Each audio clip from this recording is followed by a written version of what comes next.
Hey you guys, this is Josh and Carolyn with Homesteading Family, and welcome to this week's episode of the Pantry Chat, Food for Thought.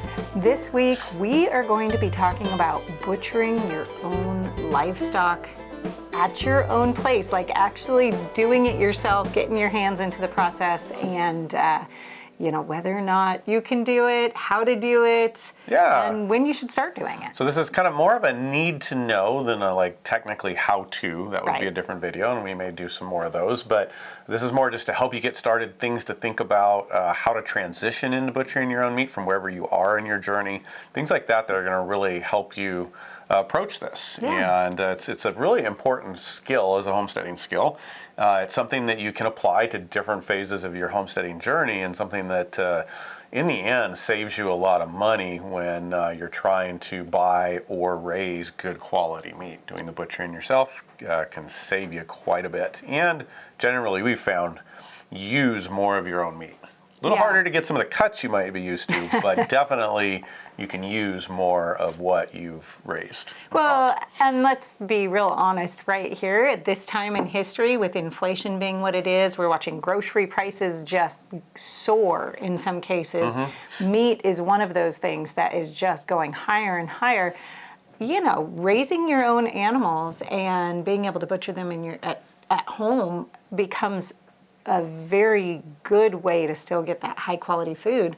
It becomes a discussion we should all be having, I think. Well, it does, and even if you're not able to raise your own meat yet, if you've got a little bit of a property, you could potentially even buy locally raised meat and butcher it yourself in order to save some money and get that good quality meat in the freezer. Buy it in bulk. When you buy a whole animal, you always get a better per pound price, and then you could process it yourself. So that's still an option for some of you to get good quality meat into your freezer or however you're preserving it, even if you can't raise it all yet. Yeah, that's a great thought. But before we dive in all the way to the main topic, some chit chat first. If you are not interested in the chit chat or you don't have time for it today, we understand. Go ahead and feel free to zip on forward a few minutes into the main topic.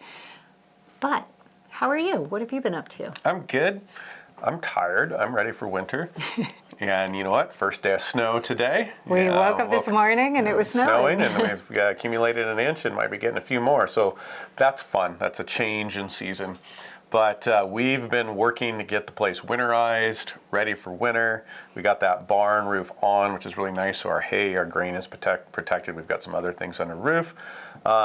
Butchering. We've had 2 deer come in for the kids so far. Right. Just had one come in yesterday. So our daughter got her deer. Yeah, so I was helping her skin and the beginning process of that. So we're into butchering, and of course we processed turkeys and geese a few days ago. So those are in. We've still got pigs and sheep to do this year, along with hopefully quite a bit more venison. I think we've got 5 hunters this year. And we've got 2 venison in, so a bit more there. So really just thinking a lot about meat right now. So this topic is relevant, at least in our household, and this time of year for a lot of people that are either hunting or processing animals. And working on the next STS class, which I'm excited about. School of Traditional Skills. Can we tease that? We can tease that. So if you guys have been following along, you'll know that School of Traditional Skills is the other class platform that we run.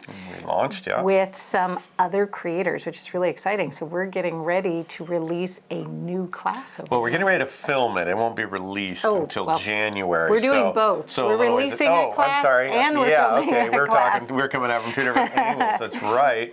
And a new class is getting ready to release on sourdough bread by Maureen Diaz. If you're not familiar with her, God's Good Table, check her out. She's worked with Sally Fallon for a lot of years and Weston A. Price, and been making sourdough for 25, 30 years. And that's great. But I'm also excited about the class we're about to film here in a couple weeks on herbal first aid. This is with Dr. Patrick Jones. A lot of you guys remember when he came on here, he did a couple pantry chats with us. He did a couple how-to videos with us. Homegrown herbalist, and he's going to be teaching a full class for School of Traditional Skills. On herbal first aid. Really, really cool. Great thing for the homestead. We all need good first aid skills, so this is just going to have some, core first aid in it. Exciting. But from using herbal medicine and simple herbal medicine that you can grow yourself or easily acquire for treating a lot of different things. So really excited about that. We'll be filming that in a couple weeks, and of course we'll keep you updated. If you're not on the STS email list, get over there. That's where you're going to really stay up to date on things. Right. And if you're not a member yet, check that out because we've already got a lot of great instructors there. Yeah, and just because we're filming it here in the next few weeks does not mean that it's going to release in the next few weeks. Yeah, January. It takes a few months. Yeah, yeah. So yeah. Anyways, that's what I've been up to. What about you? What's going on? Right, just kind of the same thing of like, okay, now it's real. Winter's coming. Yeah. We're here, and so People are transitioning into the house more. yeah, we've got a lot more people in house all day.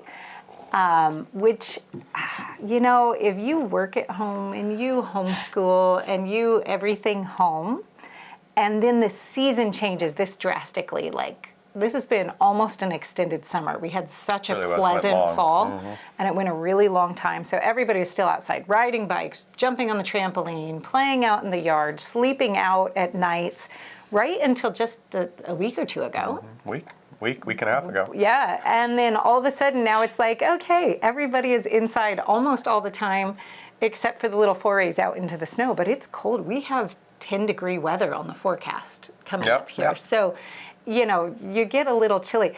The whole atmosphere of the house changes, and it always takes me a little bit of adjustment to be like, you can't as easily say, "Hey, everybody, go outside," you know, when it go like use starts that to get a energy on the trampoline or something. Absolutely. Now it's like, okay, I have to come up with creative ways to keep them engaged and responsive. One of those ways is we seriously put a lot of energy diving into school.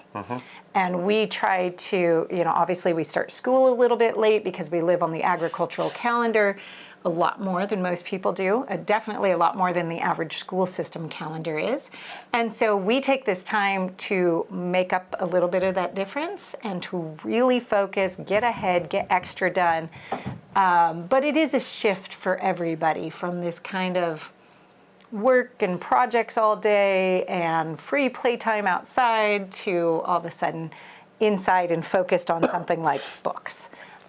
So anyways, that always takes a little bit of navigation from mom to keep maybe my own attitude in the right place, but also the rest of the house's attitude, just, you know, cheerful and relaxed, even though we've got to switch gears. So. Yeah, that energy, the volume goes through the roof. Even for me, working in the house, I'm working in the house more on the computer and things, and people are asking questions more, and the volume's louder, and it just takes a little bit of adjustment to get into that flow. It does. Yeah. It does. Yeah. But it's good. Love wintertime. Yeah, we're doing that. And then, you know, I'm afraid I've made a big mistake here this year. No. This one's stressing me out a little bit, actually. And that is that I love my flowers and I love my bulbs. And this spring, when I was watching all my bulbs bloom and thinking about where else I want all the bulbs in the yard, I ordered way too many bulbs, okay? Some women have problems with clothing and shoe buying. I think she's like pretty that. cool. She's not asking to go to Nordstrom's. She wants to plant flowers. Make sure I do not have a credit card that attaches to a bulb store. Or any kind of seed store. Or seeds or plants. It's dangerous.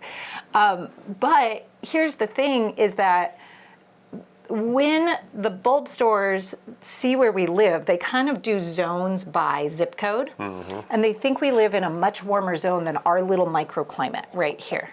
And so I wasn't thinking that far ahead to make a little note in the ordering note that says, hey, even though you think we're in zone 6, we're really not, so please send this way earlier than you want to send it. So my bulbs didn't get here until, you know, they started trickling in, but they didn't all get here until just last week. And now there's snow on the ground. And we have 10-degree forecast weather. And the ground's about to freeze. So I have all these bulbs sitting in their boxes, nicely chilled in the garage, but they should be tucked into the ground. And I'm honestly not really sure what to do about it besides to just pray we have some nice weather coming where I can go tuck them in really fast, even if it means putting them on the surface of the ground and covering them with compost. I think we can do that. I think we can kind of do just a sheet mulched garden here where we show in the video, like we did your cottage garden, and we take down the grass. It's on the edge of the driveway. Right. And, do a row, lay down some of the paper, and put the bulbs right down and cover a good layer of compost, and then we may need a good layer of shavings, wood chips. I think the challenge there is that that's going to end up being mounded in a spot that's not really mounded, doesn't match, but that may be what we need to do, and I think they'll be okay if we just give them a good... Give it a go like that. Give it a go, yeah. I don't know. If you guys have any great advice for me, I know some of you guys are really knowledgeable about these things, please let me know. Can they sit in the garage? Can I tuck them in first thing in the spring? Haven't we done that? I feel like we had some once that had to winter through. We got them late, like there's always a challenge here with the bulb companies, like you were saying, and I feel like we got some that we ended up having to winter through in the box. I think recall all right, if we do. But anyways, if you have great advice for me, Yeah. please put it in the comments because I'd love to hear it. So. All right, so to make sure we get through to everything today, it's enough about you and me. Let's move on to one of our subscribers here. Question of the day from Mama Mode on Introduction to Dehydrating, Preservation 101. I remember Grandma canned and opening up some things. There was wax on top of the food. Why was that? What foods needed that? Why am I not seeing that anymore? That is an old-fashioned method of food preservation, generally reserved only for high-acid foods. And that would go right along with the open kettle method of canning, which is no longer recommended, which is why you're not seeing it anymore. But historically, you would take something like a high-acid fruit preserve, like a jam or a jelly. You would get that boiling in your pot, and then you would very quickly get it into a sterilized jar. And then in order to keep oxygen from hitting it or air from getting into it, along with mold spores or yeast or things like that that can grow in that kind of acidic environment, you would top it with melted paraffin wax. Wow. And that would just seal it in. So a lot of people talk about their grandmas or great-grandmas doing these beautiful jams and jellies in like wine goblets instead of in jars because they could decorate with them, but they would just seal the top with the paraffin. Kind of cool sounding. It really is. It really is a fun way. But nowadays they say not to do that because they want you to process it in the jar. You know, as far as open kettle method goes, when it comes to high acid foods, like safely high acid foods, vinegar, pickles, jams, jellies, things like that, the reasoning behind not doing it anymore is because you get too many seal failures, and then you can end up with mold or yeast on the top. It's important to remember that when we're dealing with these high acid foods, bacteria cannot survive in that environment. So we're not talking about botulism. That's not a concern as long as you're well away from that 4.6 on the pH. If you do not know what I'm talking about, I have a really good free canning series that teaches all of the science behind it. We'll put the link below. And so there's no bacteria concern there. What you do have a concern with is molds and yeast. And so you can get it to go fermenty. And if you read Anna Green Gables, there's a part where Marilla says certain preserves have to be used up because she thinks they're starting to work. That means they're starting to go fermented, which means they're going to go alcoholic because the amount of sugar. So I would say that it's a relatively safe method if you're using high acid foods. It's just one that's kind of frowned on now because of the amount of failures you can get. I think you're smart enough to decide whether the amount of failures is too high for your liking or not. But the government says, just scrap the whole thing and process it with a fresh lid instead. So you're smart enough to look after your own best interest, regardless of what they say. Just be smart about it. Yeah. Cool. Okay. Good. Well, that was fascinating. A little bit of history. Yeah.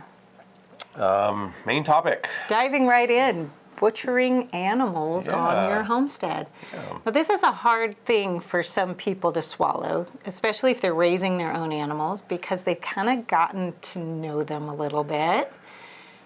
Yeah. And there becomes a little bit of an emotional attachment. So I know for a lot of people, the first thing they're dealing with getting over is this, could I even do this? Could I even walk out and go shoot something and then butcher it and process it and then proceed to eat it? It's a good point, and I immediately think of a couple things there. And two, one, if you are raising animals, that is having a proper perspective of the animals. We can enjoy our animals, we can love them, treat them well, take good care of them, but still realize that they have a purpose. And if we emotionally go past that realization, that's where it gets hard for people. Right. And I think that's hard to divide that line of, caring for them, enjoying having them around, watching them, petting them sometimes, and yet still realizing that, this animal has a purpose. It is here to serve us and ultimately to feed us. It does take death to continue life on in the plant world, the animal world.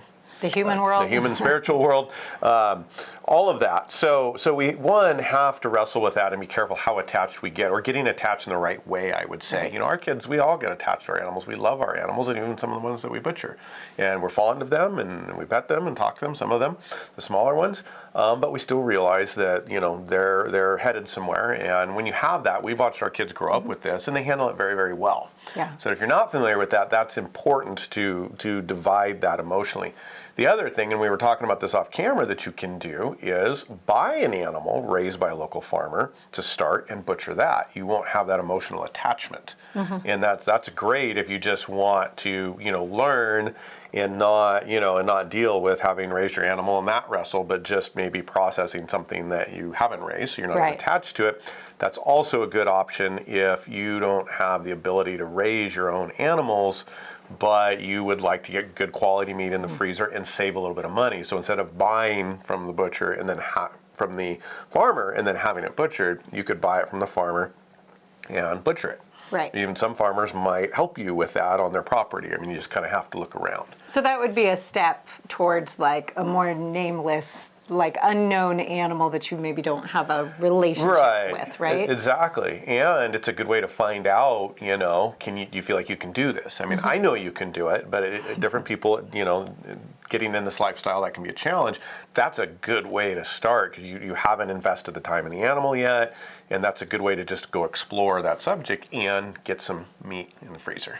I know for me that in different parts of our history, when I have dealt with this in different ways, especially I think as a mom and as a woman here, I'm spending a lot of energy like bringing things to life and nurturing things and keeping them alive. There's this little bit of like dissonance to me to then go kill something. But when you step back and you look at that bigger picture, and you kind of touched on this, that one, all life requires death to continue. Whether we're talking about the sheep out in the field and it's required death of something, it's eating out there, the plants are dying, you can go a long ways with this. Some death of some sort is required. But the other thing is this animal is going to die. Mm-hmm. It's going to die one way or another. If it was out in the wild, it would probably die a miserable death, for one. Most wild animals do. They either end up starving to death at the end of their life because of a health issue, or they're chased down by a prey that really couldn't care less if it's dead all the way before they start eating it, whereas we know that our animals have had a great life while they've been with us. Yep. And we make sure the death is extremely humane and extremely quick. And when I look at that, maybe this is a little like dark for some people, but when I think about my own life and which of those two options would I choose if I had to die, I don't want to die a long, drawn out or scary, painful death. Like, fast like that sounds kind of good to me. That would be an option I think we would all choose if we were faced with that decision. And so when I put it in those terms, I think great life, quick, easy death, and then nourishing the next thing, which would be our bodies. Nourishing life, and more life. To me, it all kind of falls into place and becomes, in context, a much easier thing to handle. Well, and I think it's a connection that people need to make, because I see a disconnect, and I see people that will talk to about our life, or they'll hear, oh, you're butchering animals. Oh, I could never do that. But they have no problem going to the grocery store and buying a piece of meat. Well, here's the disconnect. Most of that meat from the grocery store was raised in horrible conditions. Right. It did not have a good life. It's generally in confinement type situations, living in unhealthy environments, the chicken, the pigs, the beef feedlots. And so when you look at, you take what you're saying, and if you connect that and follow through, you realize that actually what you're providing here, we're providing a better experience for the animal, we're providing a better ecological situation, and we're providing better food for ourselves or those that we're interacting with. And so I think that's just that shift that people have to get a hold of. And I try to talk to people about that, they go, oh, you're a butcher, I could never butcher my own food. But, well, wait a minute, you could actually, if you just saw the value in it and realize that actually you're providing a much more valuable process for the life that is ultimately dying anyways to feed us. So that I think that mentality can help to just understand that. And I want to touch on something that's probably controversial. We'll get letters about this. Okay. And that is, can I call it the Disney syndrome?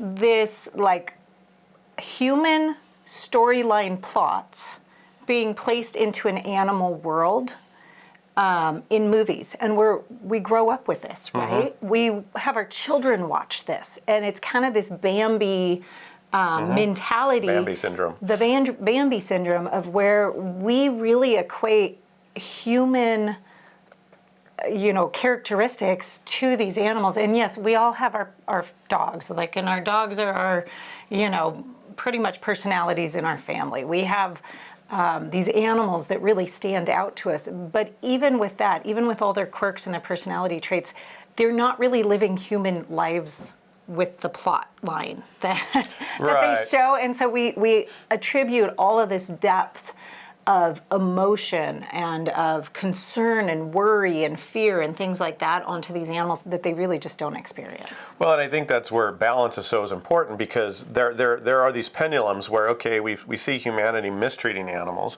We have these ways of raising animals that are very unhealthy, very bad for them. It's not humane. And so then we tend to swing all the way over and get this kind of over-glorified perspective about these animals and this Bambi syndrome, to just keep that wrapped up short.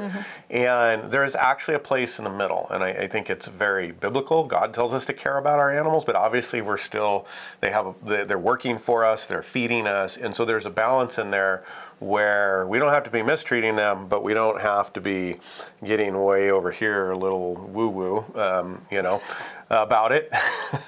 And there's good balance. So anyways, I think we do need to move on a little bit from the emotional aspect of this to the kind of how do you get started, because I think there are a few key things besides the technicals. And again, this isn't really a how to butcher. Right. This is kind of how to get started. So either you're going to buy an animal and you're going to bring it home and you're going to butcher it, or you're going to buy an animal and get some help from somebody if you've never done it before. A lot of farmers will help. If you have the opportunity to offer up your help for free to somebody else who is butchering, put that out there and say, hey, I'm happy to come work for a full day just for the experience of learning. That is a great way to get started. Well, that's a great way to figure out, do you really want to raise animals and process them yourself? So that's a great journey to go on. You can also get that experience through hunting. If you know anybody that's hunted, you can go out and hunt an animal, shoot it, bring it home and process it that way. Or you raise your own. Right. And I think one of the key things to understand about butchering at home is that it is not going to come out like the butcher shop. And that is okay. So here's another kind of emotional shift, but it's very, very practical. So however you're coming to this from, if you're thinking about butchering, you just need to know off the bat that it's some work, and that the home shop, the tools you're going to have at home, unless you're going to set up a butcher shop, are different. And so you're going to get different cuts, and you're going to go about it a little bit differently. And I think you need to be okay with that, knowing that it's going to work differently and you're going to have a little bit of a different outcome. This was a little almost paralyzing for me at the beginning, because you get used to going to the grocery store and you're going to go get a little flank steak and a little of this and a a pork cutlet, like whatever it is you're going to get. But they all have these kind of nice names, and you know exactly what they're going to look like, and they're always going to look the same every time you go to the grocery store. When you're faced with an entire animal, you know, your ability to replicate that becomes, well, it's a challenging thing for one, but it's also maybe not necessary, and it creates a lot of extra stress. So one of the best things that I know I've learned in the butchering process is to let go of all of that and say, it doesn't matter what it's called. If it's a usable piece of meat that I can use in the kitchen, it's edible and it's great and it's a wonderful thing. Now, as you get more refined, you'll start learning, oh, we like this cut and we want to do this way. And if I slice this up this way, it's going to work better. But you don't need to worry about starting there. You just need to get meat wrapped in your freezer. So you gotta, excuse me, you've got to be easy on yourself in light of that. And I was just having this conversation with Rachel, with our daughter this morning, because I helped her skin and gut it and get it ready, and it's hung overnight outside in the barn, and it's cold and good in there. But everybody's busy this morning, and her brothers were busy, and so she didn't. While she's been around it a lot, this is her first deer. Right. She's not actually sat out there and been through the whole process. Or directed it. Or directed it, and she's like, well, what do I do? The guys are busy, and you're working, and so I just had to take her through it. And what really helped her was when I told her, I gave her some pieces. Here's how you take the shoulder off the neck and do a few of these things. I said, but don't worry about it coming out perfectly. Don't stress out that you're gonna mess something up. Right. You gotta just do it and learn a little bit. And so I think it's so important for you guys when you approach this to, you're gonna do your research, you're gonna watch some videos. We don't have a lot of those. Maybe we'll do some in the future, but Brandon Sheard's a great guy to go check out. And there's some other good YouTube channels on there. You learn a little bit and you go do it, and don't be too stressed on the butchering part. You wanna learn the kill part. If you're gonna kill yourself, that is very, very important, both for, treating the animal well, that it's quick and it's fast, and so you do want to learn to do that properly, and bleed the animal out. So I'm kind of going backwards here a little bit because I'm thinking of these things, but those are a couple of things to think about. But when you get to cutting the animal up into how it's going to come into the kitchen, of course you want all the things you want, but you're learning. Don't stress about it. You just do the best you can, and you'll learn as you go how to do that. And everything can boil down to ground meat. It can. Ground burger, ground lamb is great, ground pork is great, and so you're not going to waste anything. If anything, even doing it yourself at home, if you cut all the meat off the bones and take a little bit of time to be meticulous, you're going to get more out of that animal than you will from the butcher shop. Absolutely. So I Less think, waste. I think that's like the biggest thing to trip over, and is like I want my steaks, and I love my steaks, and we still send the beef a lot because I can't cut up a beef the way I would like it. I don't mind it with the lamb, with some of the other animals, but I still want those beef steaks. So we'll send that out just because I don't have a cooler to chill it and the tools to make good steaks. So, and that brings me to one topic that I really wanted to cover today. Let's say somebody says, all right, I'm ready. I want to raise and butcher my own meat, but where do I start? Yeah. What type of animal would you recommend starting with if you want to do the whole process? You don't want to go buy the animal from somebody else. You want to go ahead and raise it and get to it. Or maybe you already have animals and you've been raising them, but you've been sending them out to the butcher. What would you start with? So I'm going to go very basic. You're a total newbie, and just starting, chickens are the best place to start. Okay. Because meat chickens, it's only an 8 to 12 week commitment. And they're small, they're easy to handle, you're not going to be fear factor, they're easy to kill cleanly, quickly, and they're a little bit different process, but they're easy. So that's like the very beginning starting point. If we're talking like a larger animal, a ruminant or something like that, it's going to be a pig or a sheep, and that really depends on the land you have. If you have a smaller space, pigs work pretty good. Any animals, you need to have a couple of them, so you should have at least 2 if you're raising them.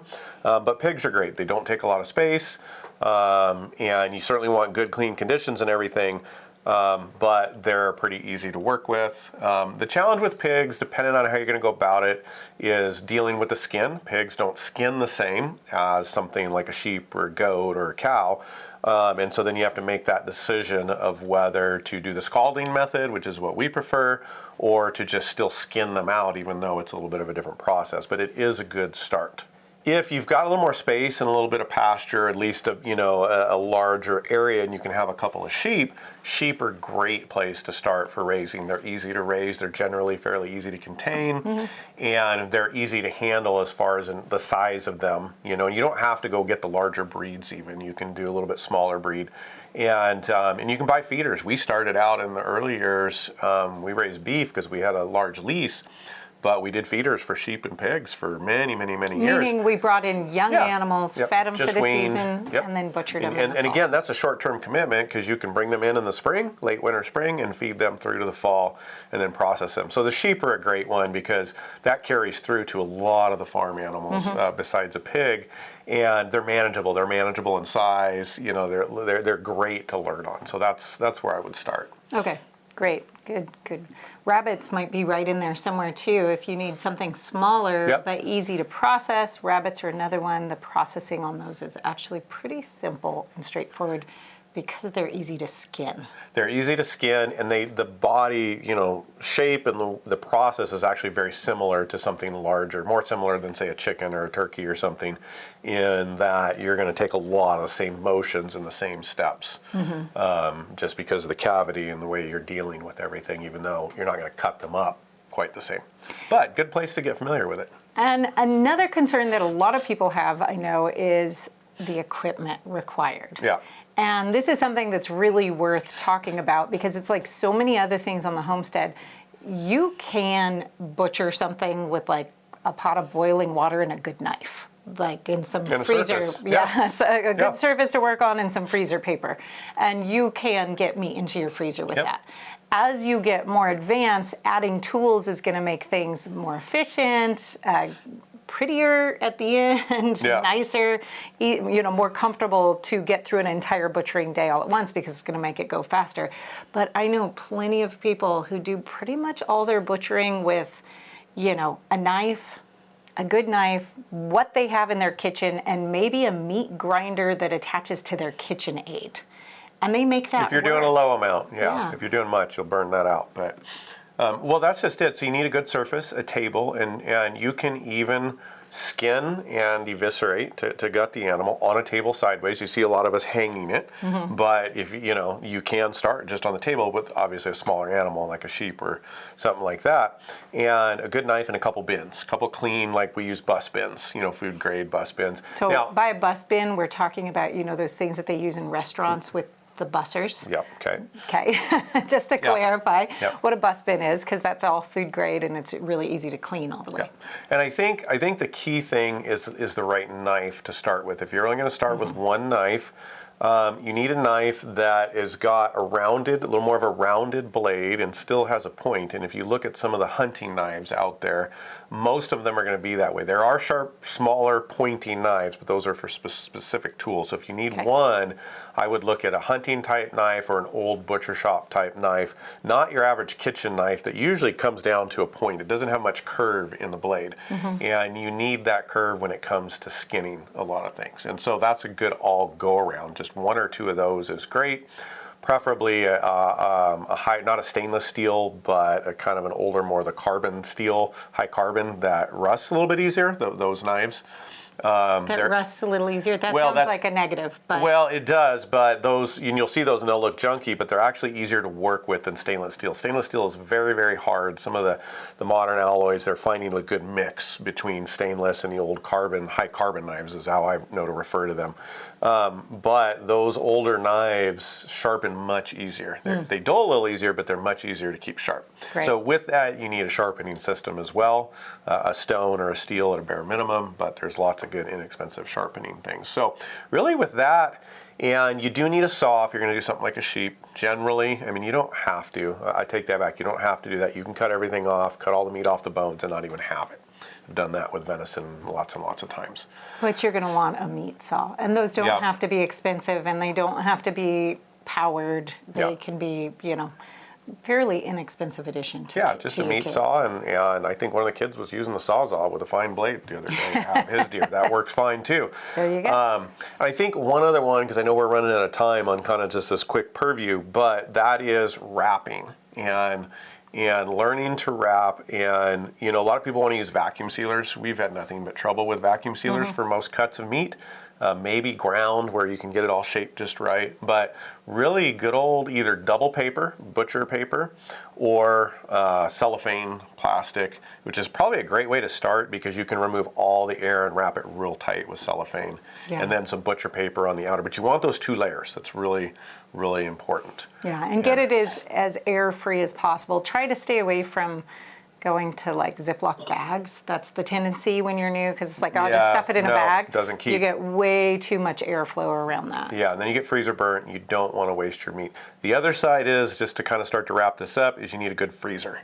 And either an upright or a chest freezer, but it needs to be a sub-zero freezer so that it will last 6 months to a year. It's when you're doing that level of meat, you need it to last for a while. And your regular freezer is not made to keep meat that long at those temperatures. So whether we're talking about inflation and economics, or we're talking about self-sufficiency, or just learning old-fashioned skills, or even just eating really, really high-quality food without, you know, breaking the bank to do it, butchering your own can be a really important step in achieving all of those things, making all of that work on the homestead. So we really encourage you guys to get out there. I know it's challenging, but it's a skill we should all be reviving and having again on the homestead. So get over it, talk yourself through it, go help a friend, and jump right in and get to at least knowing the skill of how to butcher your own animals on the homestead. Yep, that's good. Yeah. All right, you guys, well, great hanging with you. We will see you next time. Sounds good. Goodbye. Bye.